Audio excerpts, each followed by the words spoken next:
कितनी बार दोस्तों ऐसा होता है ना कि हमें ऐसा लगता है कि किसी की बुरी नज़र लगे या कोई हमारे लिए बुरा कह रहा है। लेकिन वास्तविक ज़िंदगी में जो कुछ भी हमारे साथ होता है, जो कुछ भी हमें मिलता है, वो सब कुछ हमारे कर्म होते हैं। चाहे वो इस जन्म के हो, चाहे पास्ट लाइफ के हो। कहा है ना किसी ने, बहुत ही सुंदर लाइन कही है कि न डर रे मन किसी के चाहने से, न डर रे मन किसी के चाहने से, यहाँ किसी का बुरा नहीं होता। किसी के चाहने से यहाँ किसी का बुरा नहीं होता है। यहाँ वही होता है जो हमने बोया होता है। तो ये जो एक कहानी है बहुत ही अच्छी है, आपको मोटिवेशन से भर देगी और आपको एक राह भी बताएगी कि जीवन वास्तविक रूप में जीने का तरीका क्या है। क्या सिर्फ खुद के लिए जीना या किसी और के लिए जीना भी बहुत ज़रूरी है।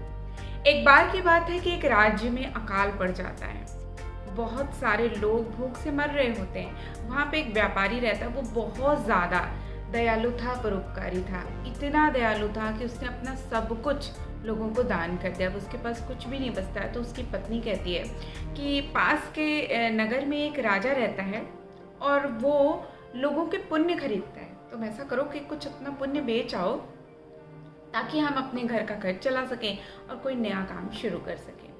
अब वो व्यापारी वहाँ से जाता है राजा के रास्ते में। तो रास्ते में खाने के लिए उसकी पत्नी उसे कुछ सामान देती है और खास में उसमें 4 रोटियाँ और सब्जी रहती है। अब उस व्यापारी को बहुत ज़ोर से भूख लगती है क्योंकि रास्ते में चलते चलते वो थक जाता है। तो वो सोचता है कि राजा के पास जाने से पहले मुझे कुछ खा लेना चाहिए। उसी समय अचानक बहुत ज़ोर से बारिश होने लगती है और वहीं पे एक छोटी सी कुतिया आती है जिसने 4 छोटे छोटे बच्चों को जन्म दे रखा था। वो बिल्कुल भीगी हुई थी। अब व्यापारी जैसे ही खाना खाना शुरू करता है, वो जो कुतिया रहती है वो उसके पास आकर उसको बहुत प्यार से देखती है। व्यापारी जान जाता है कि ये जो कुतिया है इसे भूख लग रही है, वो उसे अपनी रोटी दे देता है। वो एक रोटी देता है, वो बहुत खुशी से खा जाती है। फिर उसे देखती है, वो अपनी दूसरी रोटी भी दे देता है। इसी तरह से वो देखती रहती है और वो अपनी 4 रोटियां उसे दे देता है और आखिर में वो पानी पीकर राजा के पास चला जाता है। जब वो राजा के पास जाता है तो राजा कहते हैं कि अभी मेरे पास समय नहीं है, शाम में आना। जब वो शाम में जाता है उससे पहले राजा अपनी रानी के पास दोपहर में जब खाना खाने के लिए जाते हैं तो वो रानी से कहते हैं कि आज सुबह मेरे पास एक आदमी आया जो ये कह रहा था कि वो अपना पुण्य बेचना चाहता है। क्योंकि जो राजा की रानी थी वो बहुत ही पुण्यात्मा महिला थी और उसने अपने तपोबल से जान लिया कि उसने जो आज पुण्य का काम किया है वो उसके सारे पुण्यों से बड़ा है। तो वो राजा से कहती है कि ऐसा करिए कि आप जो उसने आज पुण्य किया है ना उसको खरीद लीजिए। जब शाम में व्यापारी राजा के पास जाता है तो राजा उससे कहता है कि जो तुमने आज उस कुत्ता को जो तुमने खाना खिलाया, जो 4 रोटियां खिलाई, मैं सिर्फ उस पुण्य को खरीदना चाहता हूँ। तो व्यापारी कहता है ठीक है। अब क्या होता है कि एक तराजू मंगाई जाती है जिसमें एक तरफ 4 रोटियां रखी होती हैं और दूसरी तरफ राजा हीरे जवाहरात के 4 सिक्के वहां बनवा कर रखता है।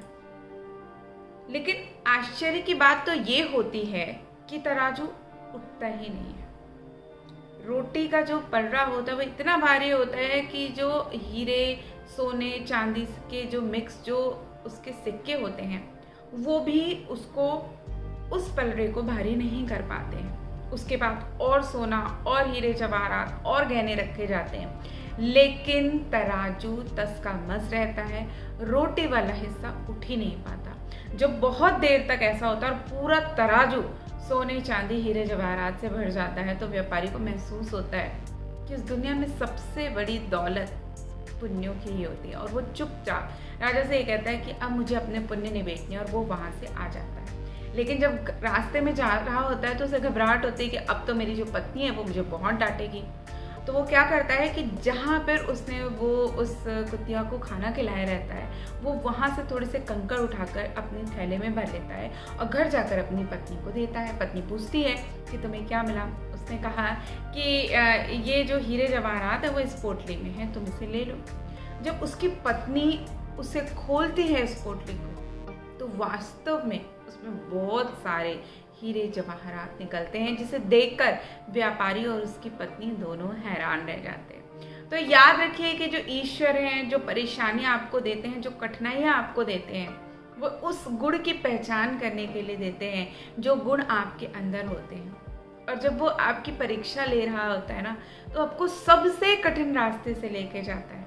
लेकिन यदि आप उस परीक्षा में सफल हो जाते हैं तो उसके बाद आपकी ज़िंदगी में ना किसी चीज़ की कमी रहती है। और सबसे बड़ी खुशी देखिए, लेने में नहीं, हमेशा दूसरों को देने में होती है। तो दोस्तों, आशा करती हूँ ये छोटी सी कहानी आपको पसंद आई होगी। ऐसी ही रोचक कहानियों के लिए कृपया आप हमारे चैनल को लाइक करें, सब्सक्राइब करें और शेयर करना ना भूलें। तो फिर मिलते हैं, तब तक के लिए